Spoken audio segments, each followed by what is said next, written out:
Welcome back. Ras Price Action Trader YouTube channel da mayam butaram no opchari.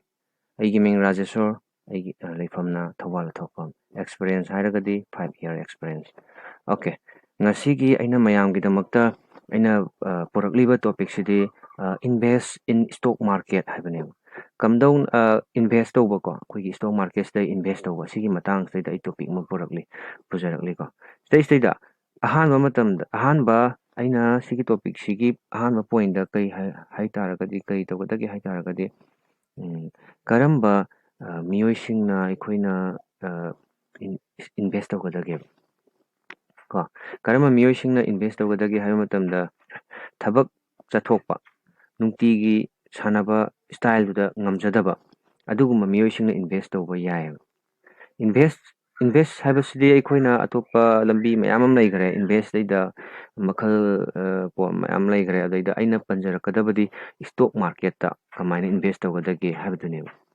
adu aina hojik pangare invest habasi tawge hai taragadi aikoina thabak chathokpa ko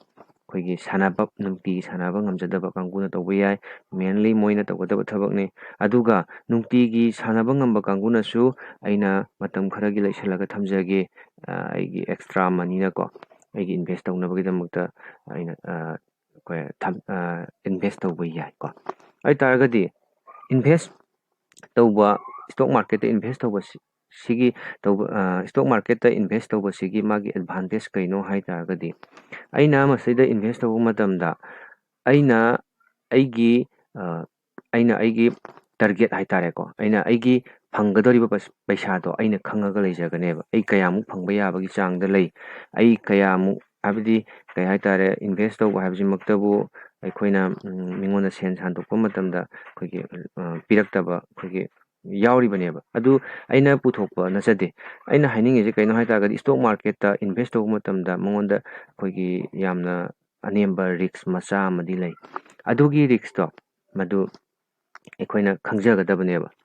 habadi ai lupa kaya phawba mangba yaba mino habado nungtigi nainabdugi style da magiju aikoina ama leiba adu taragadi invest tawba matam jaida aikoina magi kay hai tare invest tawbada aikoigi technical adagi fundamental haibana singba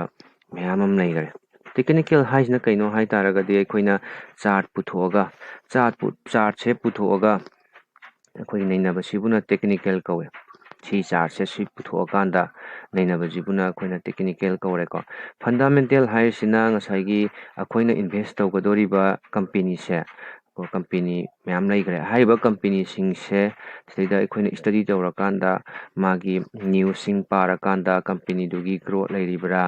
adagi company dugi maramda thijanbadubuna fundamental kaweba hariba anije chanaraba matamda aikoina magi paisa je invest tawganeba adu taragadi chawchatna hariba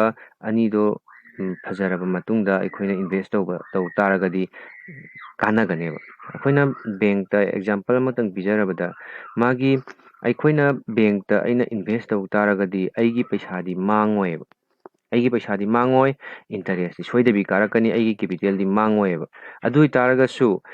mangonda aina pamba paisa di lahanba ngamoeba habadi aina bank ta ko any bank ta aina invest tawsala thamgiba matamda mana pirakpa interest to ai adu khatang lawgadabane adagi ahenba interest lawba yaroi lawge habda yaroiba adu sigi stock market study aina invest tawgriba paisa do madudugi chanaba habadi akaknaba leitana koigi market ki growth tuna aina fundamental amasung technical animakse kupna nainagraba matungda changba taragadi mangonda unlimited interest lakaneba sise stock market ta yai aduga ai isana mitna khongna uraba matungda tawgadaba thabak ngaktani sidaida ai sidaida invest tawsangraga ko khoi kaigiba adagi loan tawraga chengiba amata leite sidaida sebi kauba ko sebi kauba magi organization am lei sigi makhada register tawraga leiraba ngaktani ko sida stock market ta invest tawduise ko aduna aikhoida namthak tawnabagi amatadi leitre plus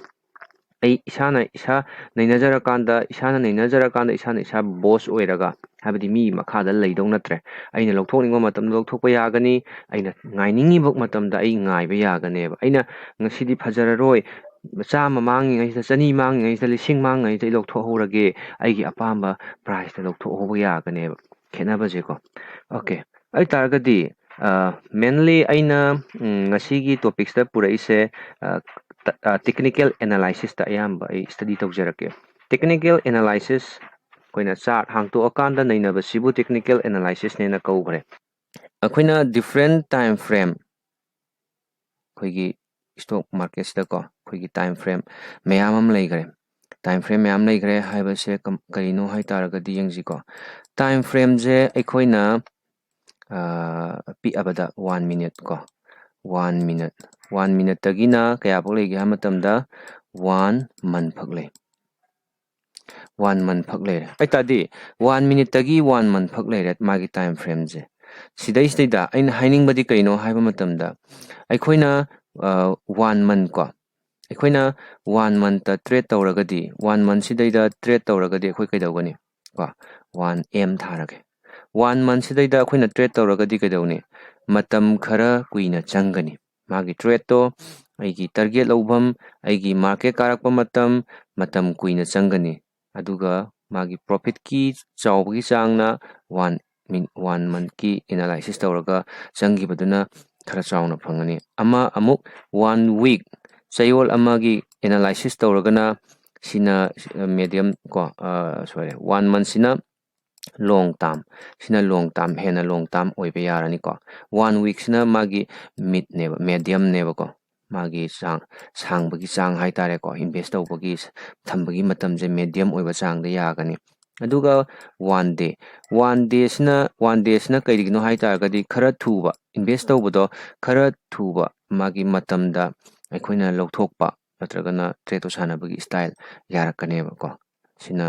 short ꯀꯣ ꯃꯌꯥꯝꯁꯤ ꯃꯔꯛꯇ ꯑꯍꯨꯝꯁꯤ ꯃꯔꯛꯇ ꯁꯤꯅ ꯈꯔ ꯇꯦꯟꯇꯛꯄ ꯃꯔꯝꯗꯤ time frame ꯄꯤꯛꯂꯛꯑꯕꯅꯤꯅ ꯑꯗꯨ ꯑꯣꯏꯕ ꯇꯥꯔꯒꯗꯤ ꯑꯩꯈꯣꯏꯅ ꯑꯇꯣꯞꯄ ꯇꯥꯏꯝ ꯐ꯭ꯔꯦꯝ ꯂꯩꯈ꯭ꯔꯦ ꯑꯩꯈꯣꯏꯒꯤ 4 hour 3 hour 2 hour 1 hour 45 minute 30 minute 15 5 1 3 minute 1 ꯃꯌꯥꯝ ꯂꯩꯈ꯭ꯔꯦ ꯑꯇꯩꯗꯨꯅ ꯀꯩꯗꯧꯕꯗ ꯁꯤꯖꯤꯟꯅꯒꯗꯒꯦ ꯍꯥꯏꯕ ꯃꯇꯝꯗ ꯑꯩꯈꯣꯏꯅ ꯀꯟꯐꯥꯔꯃꯦꯁꯟ ꯂꯧꯔꯛꯄꯗ ꯑꯩꯒꯤ ꯃꯥꯔꯀꯦꯠ ꯑꯦꯟꯇ꯭ꯔꯤ ꯇꯧꯔꯝꯗꯥꯏꯗ ꯁꯤꯖꯤꯟꯅꯒꯅꯦꯕ ꯑꯗꯨꯒ ꯅꯩꯅꯕꯗꯤ ꯃꯔꯨꯑꯣꯏꯅ ꯇꯦꯛꯅꯤꯀꯦꯜ ꯑꯦꯅꯥꯂꯥꯏꯁꯤꯁꯇ ꯁꯤꯒꯤ ꯑꯍꯨꯝꯁꯤꯗ ꯅꯩꯅꯒꯅꯦꯕ ꯑꯣꯀꯦ ꯁꯤꯃ ꯂꯩꯔꯦ ꯃꯊꯪꯗ ꯑꯇꯣꯞꯄ ꯏꯟꯗꯤꯀꯦꯇꯔ ꯈꯔ ꯑꯃꯨꯛ ꯌꯦꯡꯁꯤꯀꯣ ꯏꯟꯗꯤꯀꯦꯇꯔꯗ ꯑꯩꯅ ꯑꯩꯈꯣꯏꯒꯤ ꯂꯣꯡ ꯇꯥꯝ ꯏꯟꯚꯦꯁ ꯇꯧꯕ ꯃꯇꯝꯗ ꯗꯔꯀꯥꯔ ꯑꯣꯏꯕ ꯏꯟꯗꯤꯀꯦꯇꯔ ꯌꯥꯝꯅ ꯀꯣ ꯂꯣꯏꯅꯃꯛ ꯁꯤꯖꯤꯟꯅꯗ꯭ꯔꯒꯁꯨ ꯗꯔꯀꯥꯔ ꯑꯣꯏꯕ ꯈꯔ ꯂꯩ ꯑꯩꯈꯣꯏꯗ ꯁꯞꯄꯣꯔꯠ ꯄꯤꯕ ꯉꯝꯕ ꯏꯟꯚꯦꯁꯇꯗꯤ ꯑꯗꯨꯝ ꯆꯥꯟꯅꯕ ꯑꯗꯨꯒ ꯗꯦꯂꯤꯒꯤ ꯇ꯭ꯔꯦꯠ ꯇꯧꯕꯗꯗꯤ ꯆꯥꯟꯅꯕ ꯉꯝꯗꯕꯀꯣ RSI ꯑꯗꯒꯤ MACD ꯀꯣ RSI MACD ꯑꯗꯒꯤ ꯑꯃꯅ ꯃꯨꯚꯤꯡ ꯑꯦꯚꯔꯦꯖ ꯀꯣ ꯃꯨꯚꯤꯡ ꯑꯦꯚꯔꯦꯖ ꯀꯣ ꯍꯥꯏꯔꯤꯕ ꯑꯍꯨꯝꯁꯦ ꯃꯔꯨꯑꯣꯏꯅ ꯑꯍꯨꯝꯁꯦ ꯈꯛꯇꯪ ꯑꯇꯣꯞꯄꯗꯨꯅ ꯇꯣꯉꯥꯟꯅ ꯑꯩ ꯑꯇꯣꯞꯄꯗ ꯇꯣꯉꯥꯟꯅ ꯑꯦꯛꯁꯄ꯭ꯂꯦꯟ ꯇꯧꯔꯛꯀꯦ ꯍꯥꯏꯔꯤꯕ ꯑꯍꯨꯝꯁꯦ ꯃꯔꯨꯑꯣꯏꯅ ꯑꯍꯨꯝꯁꯦ ꯍꯥꯞꯆꯤꯟꯕ ꯃꯇꯝꯗ ꯑꯩꯒꯤ ꯇ꯭ꯔꯦꯠꯇꯨꯗ ꯑꯩꯒꯤ ꯏꯟꯚꯦꯁ ꯇꯧꯕꯗꯨꯗ ꯁꯞꯄꯣꯔꯠ ꯈꯔꯗ ꯑꯣꯏꯁꯨ ꯄꯤꯔꯛꯀꯅꯦꯕ ꯑꯩꯒꯤ ꯗꯥꯏꯔꯦꯛꯁꯟ ꯑꯩꯒꯤ ꯃꯥꯏꯀꯩꯗꯣ ꯈꯤꯇꯪꯗ ꯑꯣꯏꯔꯒꯁꯨ ꯍꯦꯟꯅ ꯁꯞꯄꯣꯔꯠ ꯄꯤꯔꯛꯀꯅꯦꯕ ꯁꯤꯁꯤꯅ ꯑꯗꯨ ꯑꯣꯏꯇꯥꯔꯒꯗꯤ ꯑꯩꯈꯣꯏꯅ ꯌꯥꯝꯅ ꯀꯨꯏꯅ ꯉꯥꯡꯗꯕꯤꯗ ꯗꯥꯏꯔꯦꯛ ꯄꯣꯏꯟꯇ ꯂꯥꯛꯁꯜꯂꯁꯤ ꯑꯦꯛꯖꯥꯝꯄꯜ ꯑꯃ ꯑꯅꯤꯗꯪ ꯌꯦꯡꯖꯩ ꯃꯃꯥꯡꯒꯤ ꯚꯤꯗꯤꯑꯣꯗ how to draw trend line ꯑꯩꯈꯣꯏꯒꯤ ꯄ꯭ꯔꯥꯏꯁ ꯑꯦꯛꯁꯟ ꯅꯩꯅꯕ ꯃꯇꯝꯁꯤꯗꯗꯤ ꯇ꯭ꯔꯦꯟ ꯂꯥꯏꯟ ꯍꯥꯏꯕꯁꯤꯃ ꯗꯔꯀꯥꯔ ꯇꯥꯏ ꯇ꯭ꯔꯦꯟ ꯍꯥꯏꯕꯗꯤ ꯀꯩꯅೋ ꯃꯥꯔꯀꯦꯠꯅ ꯍꯧꯖꯤꯛ ꯆꯠꯂꯤꯕ ꯃꯥꯏꯀꯩꯗꯨꯕꯨ ꯇ꯭ꯔꯦꯟ ꯀꯧꯏ ꯀꯣ ꯑꯦꯛꯖꯥꯝꯄꯜ ꯁꯤꯗ ꯇ꯭ꯔꯦꯟ ꯍꯥꯏꯔꯁꯤꯀꯣ ꯇ꯭ꯔꯦꯟ ꯍꯥꯏꯕ ꯃꯇꯝꯁꯤꯗ ꯑꯦꯛꯖꯥꯝꯄꯜ ꯄ꯭ꯔꯥꯏꯁꯇꯨꯅ ꯁꯨꯃꯥꯏꯅ ꯁꯥꯟꯅꯔꯀꯥꯟꯗ ꯆꯠꯈꯤꯕꯁꯤꯕꯨꯅ ꯑꯩꯈꯣꯏꯅ ꯃꯊꯛꯁꯤꯡꯁꯦ ꯁꯨꯝ ꯊꯨꯒꯥꯏꯔ ꯆꯠꯂꯦ ꯍꯥꯏꯗꯅ ꯑꯞ ꯇ꯭ꯔꯦꯟꯀꯧꯏ ꯁꯤꯕꯨꯅ ꯀꯩ ꯀꯧꯏ ꯑꯞ ꯇ꯭ꯔꯦꯟ ꯑꯗꯨꯒ ꯄ꯭ꯔꯥꯏꯁꯁꯤꯅ ꯑꯃꯨꯛ ꯑꯣꯀꯦ ꯄ꯭ꯔꯥꯏꯁꯁꯤꯅ ꯑꯃꯨꯛ ꯁꯨꯃꯥꯏꯅ ꯁꯨꯝ ꯇꯥꯔꯛꯑꯒ ꯁꯨꯝ ꯁꯥꯟꯅꯕ ꯃꯈꯜꯗꯨꯅ ꯀꯩ ꯀꯧꯒꯦ ꯍꯥꯏꯕ ꯃꯇꯝꯗ ꯗꯥꯎꯟ ꯇ꯭ꯔꯦꯟ ꯀꯧꯋꯦ ꯁꯤꯅ ꯃꯈꯥꯔꯣꯝꯗ ꯀꯥꯏꯔꯒ ꯁꯨꯝ ꯆꯠꯈꯤ ꯍꯥꯏꯗꯅ ꯗꯥꯎꯟ ꯇ꯭ꯔꯦꯟ ꯀꯣ down trend. Okay, adu oiba taragadi up trend down trend leire. Si yamna maru oi. Si yam maru oi habdi kaigino. ꯑꯩꯈꯣꯏꯅ price action da trade tꯧꯒꯦ ꯍꯥꯏꯇꯥꯔꯒꯗꯤ down trend up trend ꯌꯥꯝꯅ ꯃꯔꯨ ꯑꯣꯏ ꯑꯇꯣꯞꯄꯅ ꯀꯔꯤ ꯀꯔꯤ ꯂꯩꯔꯤ support ꯁꯤꯗ ꯀꯣ resistance ꯀ ꯍꯥꯜꯂꯁꯤ resistance ꯀꯣ ꯐꯖꯗ꯭ꯔꯦ ꯑꯩꯈꯣꯏꯁꯤꯗꯤ okay resistance ꯀꯣ resistance ꯍꯥꯏꯕꯝ ꯂꯩ ꯃꯊꯛꯇ ꯉꯥꯛꯄ ꯑꯗꯒꯤ ꯑꯃꯅ ꯑꯃꯨꯛ ꯃꯈꯥꯗ ꯉꯥꯛꯄ ꯀꯣ ꯃꯈꯥꯗ ꯉꯥꯛꯄ green ꯀꯣ green ꯑꯣꯏꯍꯜꯂꯒꯦ ꯁꯤꯅ support ꯁꯤꯁꯨ ꯑꯩꯈꯣꯏ ꯈꯪꯕ ꯗꯔꯀꯥꯔ ꯇꯥꯏ ꯀꯣ ꯃꯊꯛꯇ ꯉꯥꯛꯄ ꯃꯈꯥꯗ ꯉꯥꯛꯄ ꯁꯤꯁꯤꯁꯨ ꯑꯩꯈꯣꯏꯅ ꯈꯪꯕ ꯗꯔꯀꯥꯔ ꯇꯥꯏ ꯑꯗꯒꯤ ꯑꯃꯅ ꯑꯃꯨꯛ price tugi action habadi kai haitare price tugi ko price tugi magi action haitare price ki action price to hojik kari moongda leirige habaduna kai kore price action magi sanabagi ni moong do ko hariba singse aikoina khangagadi yamna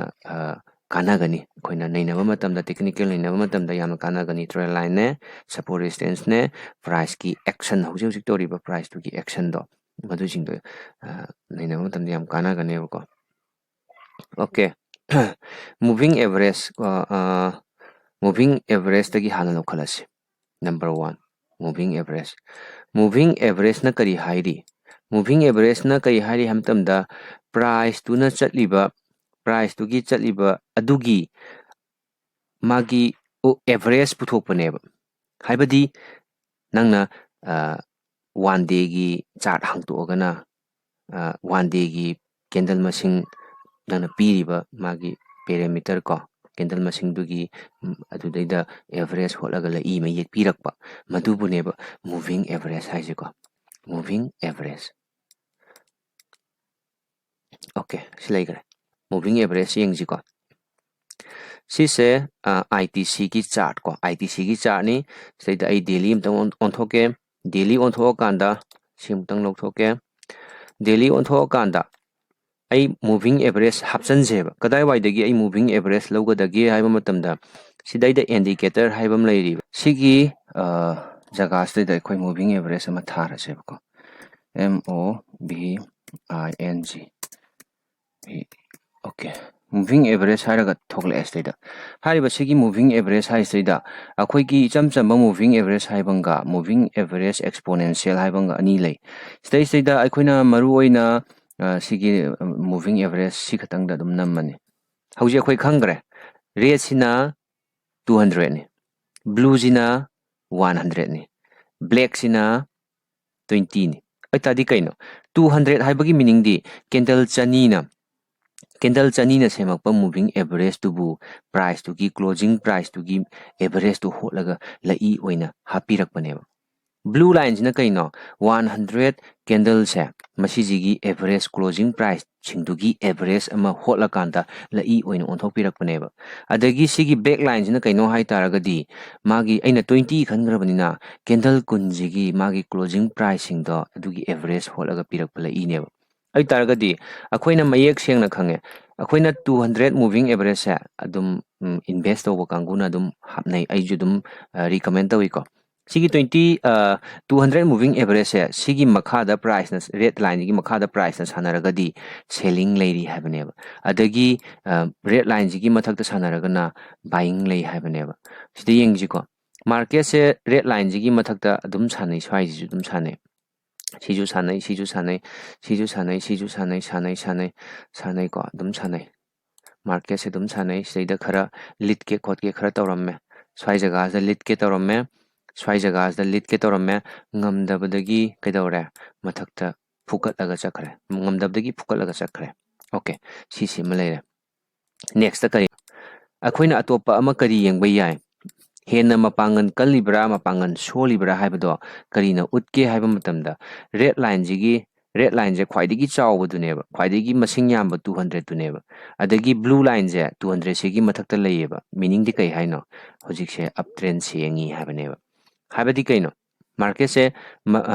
khara kumthajarasu hariba red line sina makhada leire blue line sina mathakta leire price na moi ani gi mathakta leire ko adui taragadi haining idi kaino haiba matamda price se hauji buying side ta leiri selling sanaba haibadi invest tauba yai haibane sigi condition sina taise adagi 20 khwaidagi perat pikpa magi leng pikpa moving average black line je sije 20 je kadai sanari magi madi yam toina price na phawdok phawjin sanagani ko sidaga saidaga phawdok phawjin sanai je ko sidaga magi mathakta muka makhada kum sanai je ado sije hapadi dum kanaba maru oina 100 ka 200 ka sidi dum yamna phajana kanare sumaina support pi next MACD ko sigi indicator jingi lokthokrase MACD MACD kada waidagi logani samane indicator khanbiro sida thabiro MACD thabiro MACD sidaida MACD sidaida thole makhada tholaiba sigi magi khoigi histogram jo hainai ko sigi histogram sidaida moving average ani yaurakpa sijibo khoina MACD ne haina tum MACD ne ba sise ko sigi MACD se kamaina read tawgadage kamaina pagadage habdu man number 1 hairake MACD sida khwaidagi mayai thangba red ko sigi sunakangi sidaida red khara lay sida green lay red lay green lay red green red green kai haino meaning de price se makhada chatpadana red uhalani mathakta chatpana green uhalani mayaida point ama layriba sigi points lay khara chawalake ko sise black uhalage 3 4 kangnaba khaki ko sigi mayai gi black line je sigi wangmada sanagragana green oina uraneba makhada sanaragana red oina uneba aduga price na khoina kamaina ri tawba yage ha matamda hariba price to sanaba matamda sigi neutral line high zero line high sigi mapa black se ko sigi mathakta market sanaring gai khoina khoigi buy side ta khoigi leiri haibatu takpaneba adagi sigi zero line sigi makhada sanaragana khoina sell side ta leire habdo takpane market mapangan sole takpane ko adugi mathakta seida moving average anim hapkalaije moving average ani hapkalakpajigi meaning na kaino hai taragadi haiba moving average seida khoigi perat apikpama perat achoboma leiba sigi blue color je si perot chawdeba magi kanos perot se ko aduga sigi yellow line jina perot achobuneba adu taragadi perot achobuna makhada thangaga machana mathakta thangaba buying formation ne buying buying gi momentum ne adu oiba taragadi mathakta ju leiba plus habadi kaino aina haningi di kaino sigi zero line gi mathakta ju magi sigi histogram ju sanaba adagi magi moving average ani yauri je masagi yaujarapo moving average se blue sina khara apikpaduni yellow sina achawbaduni moi ani ju niyom chumna habadi blue na apikpajina mathakta achawbajina makhada sigi condition swai jaga jigi condition je ko sigumba condition gumba histogram ju zero line gi mathakta sanare adagi moving average ju magi zero line gi mathakta kakhale aduga blue na mathakta adagi yellow na makhada oi ai tadi kai haino sigi condition jina ta ise mathakta chatpagi dum phajari takpane momentum kaidri takpane okay mathangi sina RSI ko mathangi sina khoi RSI amtang hapsanji sigi MACD je lokthokhrasi ko mathangda RSI hapsi RSI je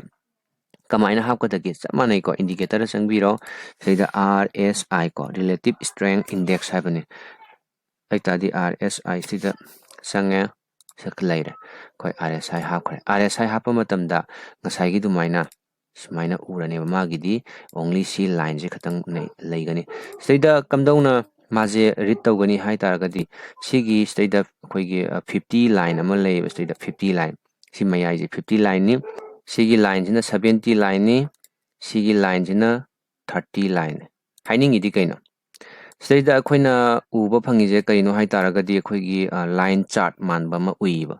chart moongda line na semba chart to line chart to aduguma manba ma uiba sigi 50 moving sorry 50 line se si neutral line ne kitanga man halaroi ge ko sina red hoilage si je neutral line ne Sigi neutral line je sigi mathakta hariba sigi line chart sina line sina phawgatlaga leiragadi akoina buying side ta lei haiduneba adagi sigi red line sigi zero line red line jigi makhada akoigi sigi line je sigi line chart se leiragadi akoigi selling side ta leiri habdo khangduneba adagi amu sigi black line je 70 ni magi manungda magi mathakta kakhatlaga leigrijina kaino 100 phak leiba ko 100 phawba 70 dagina 100 phawba leiba sigi mathakta kakhatlaga leigragadi kai haino overbought haibane overbought sigi jaga je overbought oire haibane kaigi haiba jaga se aikoigi leiba ko buy tawsanba hele over oire haiba takpane market tarakpa yai haibane tak adumai takpane si overbought se ko si manung changjalaga kuina leiragadi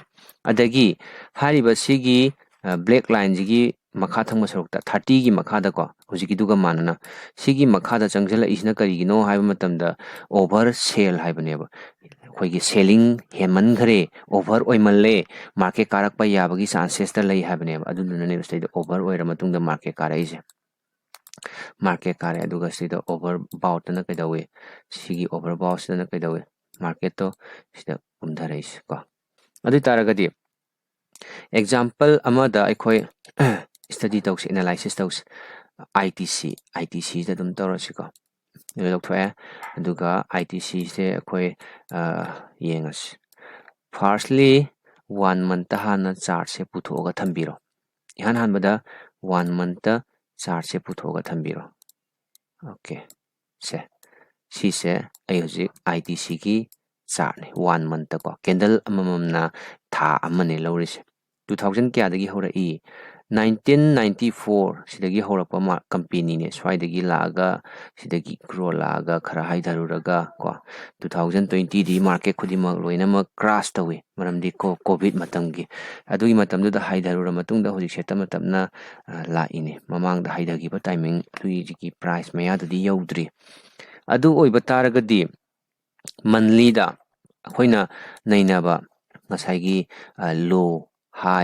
low high madududi compulsory akhoi khangdaba yadre atopa amana hojik leiriba price se kadai waidagi support lauraga kagibano hai taragadi sigi price sidagi support lauraga kagibane sigi price area sidagi support lauraga kagibane market na kagrise first ahanbada kagrise lupa 96 swaidagi adu oi taragadi sidai akhona swaidagi magi trail line ama yekpa yare spiral channel ye je adu taragadi ai kana samgadage kana touch tawdaba yaroi tadi khwai ahanba low jima khoi touch tawdaba yaroi si touch tawrama matungda ai sijiga ai paneba sijiga pani adu taragadi hojik phawbada aina yengjaba matamda ITC je uptrend kaithokhreba uptrend kaikhre ko monthly de yengba matamda uptrend kairaga chatkhre aduga uptrend kairaga chatkhiba matungda kamai tawge haiba matamda down trend amuk leirabare yengsebako okay red line jingge touch tawraga khoi singa ajeba red line jingge touch tawraga yengasida leire ahanba horapham ko hai adui matungda sileire hojik down trend ama yekpa loire down trend yekpa loire hojik ITC je akoina kamaina paba yagadage du yengaje ITC kamaina read tawgani kamaina pagani market ki magi stock ki structure je ITC gi kamdongna leibagi hai kanda down trend ju thugai bi re hojikse down trend ama sema mi je thugai reba aduga leire down trend sema thugai re leire hojik akoi monthly da akoi down trend ama kai re habaje khange ko down trend kaira matungda magi khoigi magi makhada lake hai taragadi khoigi monthly candle da aina hojik mark tawriba sigi jaga jidi kaidaba yaroiba aina mark tawriba jaga je sigi price jaga je monthly candle na makhada litharak tringai makhatana sang chatloiba next ai weekly da mo ontho ajeba monthly da onthokpa loira matungda isingai phangrabane ko weekly da ai uptrend semabra yengthokseba weekly da uptrend semabra yengje hai taragadi ai hojik weekly gi chart ni ko candle masing yam thore ko adu tadi ai uptrend semba yawrabra yengas sidai da low point am phange Sida low point am phangé dei taragati mathang kana lauba yai okay sida am leire ko sida am leire ko sida am leire ko sida high point am yare sida low point am yare sida la low point am lauba yare ko sida low point am lauba yabra yai aduga anouba high point am sida phangé adagi amana low point sida phangé amana high point ko high point je swaidam phangé dagi swaida low point am phangi swaida high point am phangi low point am phangi dagi swaida sidai swaida high phangre yengsi ko tade ai high jingje ai kaino onthorake red color ohelake ko okay stam su leire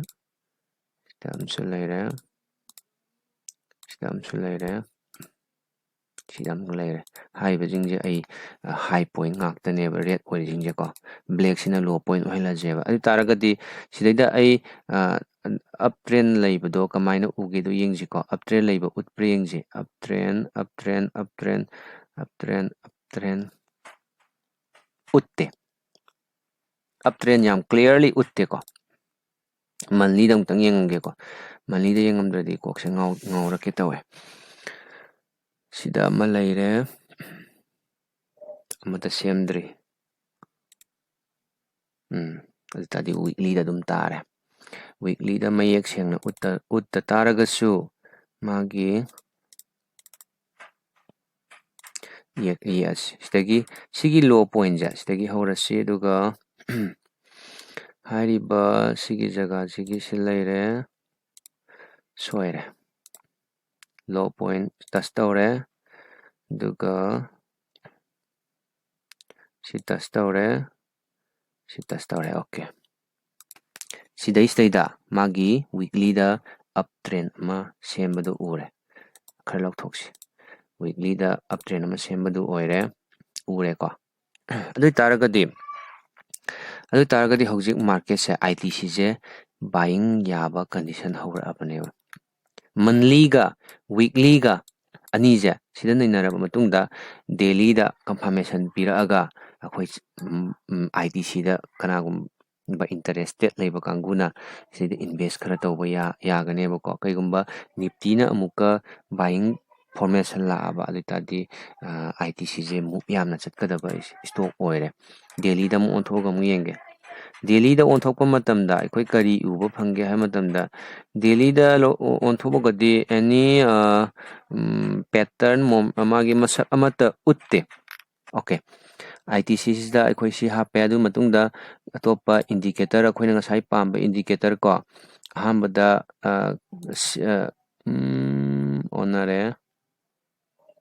onare silok thokro kana yauramdre ko direct khalasi akhoi MACD ko MACD hapsalase indicator ama ani hapsalaga sum study tawjeba ko hapasu yai haprasu yai mayamgi apambani adubu si hapajina akhoi holding long term gidi price action haijadaba kanguna sigum indicator je sinaraga sanarakpa yawbanina siju akhoi yengthokpa dum darkar tai ko okay si phange silok thokro price MACD hapsala kande akhoi kari masak uba phange price yengji ko price hauji price hauji akhoi buying formation hawra abaneba indicator na di kari piri hariba ngasai neutral line akhoi neutral line khangrabani neutral line habase sigi zero line jibo akhoi neutral line kograbani hoji black oire ko sigi neutral line ja sigi mathakta akhoi histogram da green lakpadi hawre aduga hariba sigi yellow jiga blue jiga hariba sigi yellow ne sigi blue ne ani je magi zero line gi mathakta sije kakhatlan gi je sumaina khara kakhathalaba matungda khoigi hariba condition je kakhalak toije ahambada kari hana inba darkar tai ha matamda price ki action yengaga khoigi buy yarabra number 1 da sigi jaga jina hana bai je yarabra hana yengidaubo hariba jaga jida bai yarabra hana yengidawni adui matungda sigi MACD ju mathata kakhala aba koi sida hana bai yaragadi changba yare ko sida koi entry tawraneba entry tawbasida maramdi kaige sida green mathakta kakhalakpa hawreba histogram gi magi bar je zero line gi mathakta sanaba hawreba by formation hawreba MACD da aduga magi moving average ani yauri je mathakta kakhalakta ko ai targadi hambada khoi by yarakanda by tawsangraji aduga sinaga support tawsalaba plus amu henbo oina nifty je karigumba up momentum saba hawraba ko adu targadi ITC yam phajaba price ama khoi fangneba kuina kaiba ngamdaba ma huji kaireba leire amuhana makhada changaktare seida bai amuhana phangagadi kaidobagi karoidoino okay sumaina ITC je yamna anakba matamda haiba bai formation hore confirmation he tarakpaga adagidi athuba matamda nifty naga up la adi hena thurani nifty na up la tabida sum hojiki conditions da selling size da sum leidharagadi ngaktang maju pallaga leigani momentum ulla oi nifty na kaba horakpa timing duida haiba momentum je ulakane ai targadi MACD da hapaga khoi khara khangdokhre mathangda RSI da mu hapsi ko RSI da mu hapsi RSI relative strength index ko maje khoina momentum indicator hai RSI da magi normal khoi neutral line je 0 ni aduga sigi dotted line 70 leire makhagi dotted line jina 30 leire hauji RSI nainaragadi 0 line da kakhalaga leire meaning kai haino khoi dum khangabaduni meaning di momentum buying momentum 50 line gi mathakta sanaraga leiba ngami meaning buying momentum haibane ko sida siju phajabam leire adui mathangda mu sigi RSI je lawthoasi RSI lawthokanda moving average ani hapchalasi ko simple da moving average da ani hapchalasi hoji clear oire chart si clear oire moving average na kari hairi khara kupsalaga yengji ko daily da moving average na kari hairi okay khara kupsala sigi blue je 200 neba sidana blue je 200 ngasai red ka blue onai mo hal toira ai taragadi khara chawbasina kaino helasi 100 sina blue helasi adagi khara time candle masing yamajina 200 sina red helasi okay red se 200 neba magi mathakta leiringai buy ai haibaneba magi makhada leirakanda sell neba yabaji ko condition je ai taragadi magi ani hapminar agadi apikpa magi moving average to 100 sidadi 100 tare ko 100 se blue jini 100 se sina mathakta leiringaina buy habadi kaino 200 ki mathakta 100 sina leiraba aduga price su moi ani gi moving average ani gi mathakta leiraba buy ai tadi swai de yengaji ko swai da market se mathakta khara chatle ko mathang adum yengji ko sina black oilage market se mathakta chatle adui matungda sida market kaknara kanda swai jaga da market kaknara kanda magi down trend ju leibanina sida jara kumthagre down trend gi makhada sigumba formation je lakpanina support pisale abako adagi mukai dawre swai da market se muka khale swai da kaknare ko magi blue ga red ka je blue na mathak thangba hore habadi apikpa moving average na mathak thangba hore aduga si jagas da hojik akoina monthly da sai jaga je thugai bi gareba monthly da sigi jaga je thugai gare si jaga se ko habadi down trend gi magi jaga je thugai graba matungda akhoi price action yengi je di haibani ko ai taju sidida akhoi kari leige do yengjeba yengase sida kitang chawtho yengsi ko mai moving average kamai leige do akhoi hojik magi target mana yorok lakpa yaba magi price se kadai waidano haiba matamda ngasai khoina ninagiba ko sigi price ko sisima khoi lakpa yana lei sidagi sigi lakpa yana lei adagi amana si ko sigi jaga ji lakpa yana lei hauji kaigumba buy condition sema agadi haiba pricing se compulsory tama ani sigi jaga se adadi yamna phajare hauji leiba price se 237 ni aitadi 322 ko 322 adi taragadi around Sigi price matekse kayano hai taragadi 70 80 90 lupa point kayano haiba matamda lupa kayano haiba matamda point chamagi mayane si jagas point chamagi mayani ITC je aina hojik invest taw taragadi share amada lupa kunga chaniga kunthra taret piri share amagi maman chaniga kunthra taret piri ai taragadi aina share chama leiragadi share cham lei taragadi ai chaniga 3700 ai capital kaya yaudaba yaroi wal ama tara cha lising hindra 23700 ti ai yaudaba yaroi share chama changma matamda ai si 23000 je ai loina manggadaba nate aina mangbagi aigi loss ti kaya bak thamba yage hai kanda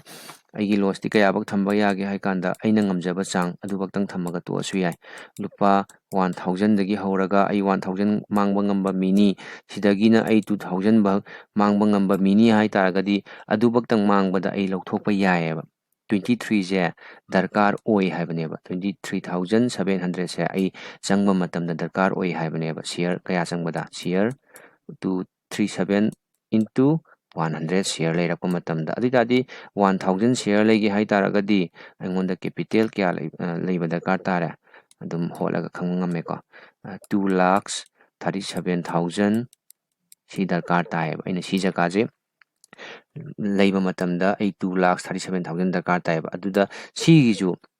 sigi ju magi loss se chap mane sigi loss ju chap mane aina ngamjaba changda ai lising ani manghanba ngammi ani dagina ai lising mari bok manghanba ngammi haidana sumaina ai hoto kaneba hana aigi manghanba ngambai chang se kaya no je ai hot kaneba pikna sanaragana pikna mangba chawna sanaragana chawna mangba adugi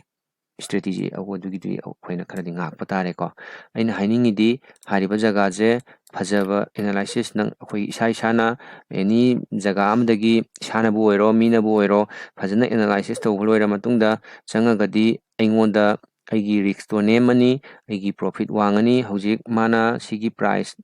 share chama de heta holaji ko share chama da hotpa matamda hariba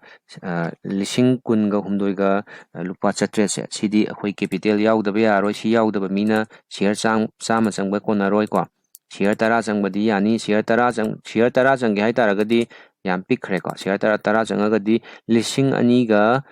chahum humbudra khatang darkar oi atadi sida holaji ko siloi lokthokhrasi chama da holasi karigumba hariba sigi price na momentum laktana mathakta laktana khoi kakhale ena khalaseba ko point chama neba khoina target leiriba jaga point chama di kyano point chama phangena khalajeba ko adu taragadi si marakse point chama phange ai share chama changiba natra ai share chama changiba neba ko sida kitang ai share chama point chama phange ai share chama changibani ai taragadi aigi profit se kayano 0 mari hapchalo 1 0 0 0 0 ai tadi kya tare 0 kya tare singai ai oira ai tadi ama tara cha lising sing tara ai lising tara profit oi be aba jaga ne ba sise sigi jaga je lising tara profit oi be aba jaga ni adi taragadi mayamna aigi je educational knowledge ni henna kupthaba pamagadi personal oina aiga pau phongna ji ko mayamna nungsibiduna aina hujik adum hairaga leiba 1k subscriber yaudri magi karigumba khara leiba male aduga video je aigi video khudimak loina yengbiyu kana ba matang jaga du loksanbiyu aduga magi YouTube ki rule khara leibada madu video yengba jiju yawba male watch hour ko yenggi matam jiju count tawba male adu jingdo maru ina subscriber yohanbiro full da thagaliba video khudimak se yengbiro support toubiyu manipur da ko khoigi stock market se khoigi punna chawkhat minaji topa state tadi khoi sina khoigi family maintenance bu yari ba lambi amane ba ko aiduna sigi matang sida aigi sigi ngasigi topic se simadi loisanjarage mathangi video da amuk thengnarasi like subscribe degi share tawba kawbiganu atopada su paw bibiraga subscribe nijari hai tare 1k yaudribanina ko okay matang sida loisanjarage